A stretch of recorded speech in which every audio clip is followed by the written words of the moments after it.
Welcome back, Wolfskinders, and welcome back to another top video. As you can see by the title, this is a part 2, and I wanted to make, I always make parts because I don't like honorable mentions, because honorable mentions can be another video of itself instead of just doing that, because there's always more to it. So that's why I wanted to do this one. So as you know, these are the level 4 through 9s. So we are going to get started, and we're going to start with Mary Melfi's, a level 4 beast, 1500 attack, 1000 defense, requires 1 tuner and 1 non-tuner monster. And with effect that reads, if this card is special summon, you can target 1 face-up monster on the field, return it to the hand. If a monster, if your opponent normal or special summons a monster except during the damage step, or if an opponent's monster targets this card for attack, you can return this card to the extra deck, then special summon 1 Melfi XC from your extra deck. You can only use this effect once per turn. This is pretty decent. I've been trying to utilize this for its bounce effect, because when you special summon it, you can return 1 card to the hand. So I thought that would be pretty good to do, returning a card if it to the hand, so it's much easier to get rid of some problematic cards for you. Even though the attack is low, it is kind of nice that at least it does have a little bit of attack. The level 4 is a little bit on the tricky side, because you would have to run the Melfi engine, and I'm not entirely sure how the combination of those cards would work. I don't know the ratios, but I've had people say that I could run the Melfi engine to bring this bad boy out, because of how easy it is to, because of the I think it's Penny, it's the seal that's on the card that says that you can synchro summon from the hand. So I thought this would be good. The fact that there are no NR Melfi XCs is kind of the only downside for its second effect, because that would actually be really good to bring it out. But even though you don't run this and you don't do it for its secondary attack, it is kind of a nice one if you run it, if you are playing other types of cards. Alright, next one we have is Sacred Warrior, a level 5 warrior with 2100 attack and 1000 defense, requires 1 tuner, 1 or more non-tuner monsters. And it with the effect that reads, your opponent cannot target face-up warrior monsters for attack except this one once per turn. If this card would be destroyed by battle, it is not destroyed. If I run a warrior deck, when I'm running a warrior deck, I really do try to utilize Sacred Warrior a lot. I really do. Because not only does it protect my warriors, it does have the ability to protect itself from battle only by once. If you were to put it, I would suggest maybe if you were to get like the one, what is that Phantom Sword? It's not Fog Blade, it's the other one, the one that gives the additional attack. If you put that one on it, you have another way of protecting, So if you're able to put more protections on this card, to keep it from that way, at least people could have to crash over this one. It would be really nice. You could just put Moon Mirror Shield on it, but you probably could put Moon Mirror Shield on something else a lot better. But at least that way you can at least keep your warriors affected. But yeah, I always try to run Sacred Warrior whenever I'm building a warrior deck, because of its good. 5 is okay, it's not awful. There are decent level 2s out, and there are some decent level 3s to put out on the field. So it is kind of an okay area. It's a little tricky depending on how tight the decks are, but I believe that this is still a really good card if you can make it. Next we have is Psychroid Riser, a level 6 psychic monster with 2000 attack and 600 defense, made with 1 tuner and 1 non-tuner monsters. When the effect reads, monsters with less attack than this card cannot attack. Also, Neither player can activate the effects of face-up monsters on the field with more attack than this card. If this card in your possession is destroyed by your opponent's card and sent to the graveyard, you can target one tuner and one non-tuner monster again with the same attributes, with the same type and attributes as each other. Add them to your hand. You can only use this effect once per turn. A decent floodgate. Realistically, not a bad one. A little on the weak side for it though. You would have to really keep this guy protected. But this would be the one where you put Moon Mirror Shield on. I would think putting Moon Mirror Shield on Riser, it would be the best. Because not only would you be able to stop attacks from low levels, with low levels from attacking, you would also negate anything that's higher than this.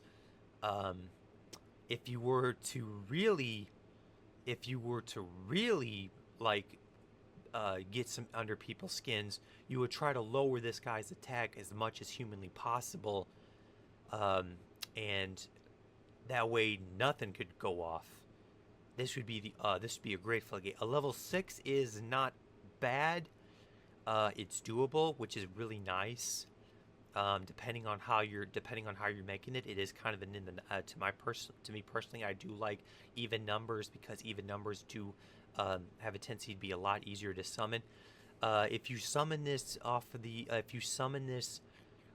with its secondary effect, where a tuner and a non-tuner monster from your graveyard with the same types and attributes, and add them to your hand, that's not bad. So if you were to make this with the same type and attributes, you could easily bring those back and go into another one again, just in case if this one goes down. So you would have the ability to at least constantly go into Synchro Riser a bunch of times. But I really do like him. I like playing him a lot if I can make him.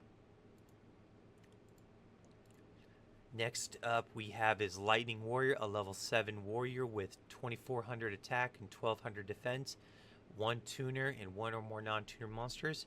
With the effect that reads, if this card destroys an opponent's monster by battle and sends it to the graveyard, inflict 300 damage to your opponent for each card in your opponent's hand.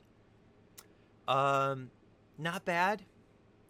I would give this an honorary ninja. I would say there is a ninja card that utilizes the hand. There are a lot of cards that utilize the hand based inflicting damage or doing something depending on what the opponent's hand what's in the hand. And this is a really good card if you really want to, where if you where you make the opponent's hand work to your favor, bouncing cards back, destroying something. So there is some good synergy with other like ninja decks, because there are some ninja cards that bounce stuff back to the hand based on what you have. I do know that it's Guy Go Ninja or something like that, and also like there's just two cards that work together with each other that I would probably try. I normally run him. Every now and then if I have his level 7. As you guys know from the previous episode, I'm using Gaia though. I've been using Gaia Blazing because of its secondary effect, but this guy's a good decent one, level 7 to go into too, depending on if you don't want to go for the secondary attack.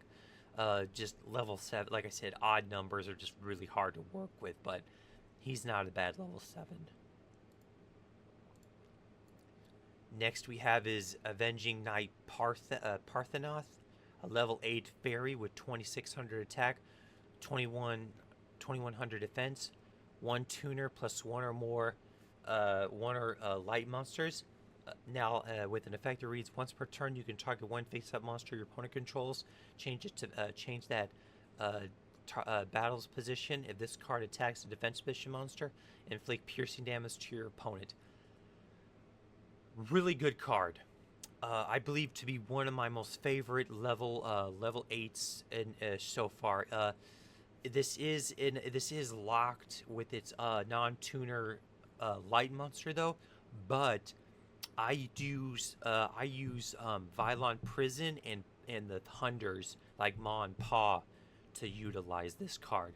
If I'm running Thun, if I'm running, if I'm running, if I need to run Vylon, I will always run Ma or Pa, and I will always and make sure to run Vylon, because Vylon, if it's sent from the field to the graveyard, equip it to a monster and it gains 1,000 attack whenever it attacks. So doing that with this one allows it to always have 3,600 whenever you're doing piercing, because you can just change their bad position, go for their most weakest thing. So really good card.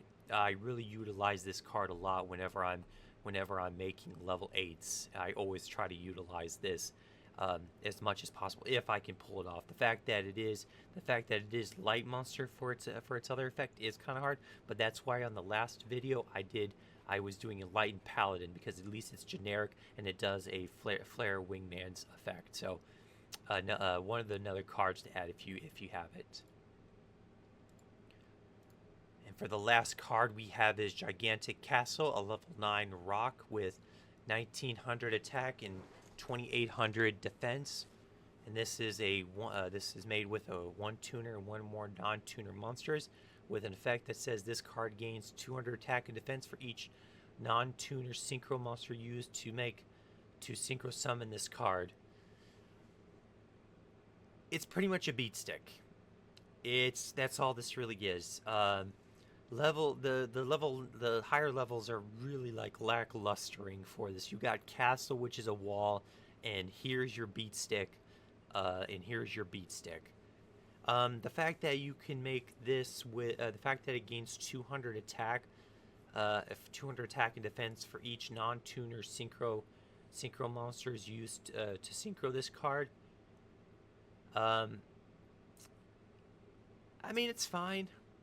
Like I said, it's just a beat stick, and sometimes that's all you really need, is just a big beat stick that can wall off something. Put some protections around this guy, and you can pretty much as the typing is a rock. You can have a solid rock in your way. That's pretty much what I've used this card for. It's just a beat stick. If I can make a level 9, then I will use it. But like I said, level 9 or higher, it's very rare if I go any higher than level 8. But I just thought I'd at least put this in for this card. But that is it for all the cards. This is pretty much the lineup. Like I said, level 9s and 8s are the really hard for the NRs. But I thought this would be a really good video to top. If I find any more on this from 4s to 9, I will make another video. But if not, hey, thanks for watching. I do appreciate it, and I will see you guys next time. So you guys take care, be well, be safe, have fun. Bye everyone.